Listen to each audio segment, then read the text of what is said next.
আসসালামু আলাইকুম। আমরা জানি রাশিয়া একটি শীতপ্রধান দেশ।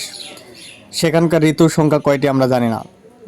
রাশিয়ার ঋতু 4টি।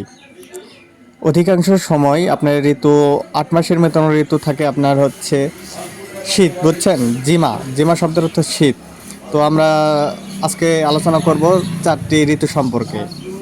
ভেসনা, ভেসনা শব্দের অর্থ বসন্ত, বসন্তকাল। লেতো, লেতো লেতো, লেতো মানে গ্রীষ্মকাল। ওসেন, ওসেন মানে শরৎকাল। জিমা, জিমা মানে শীতকাল।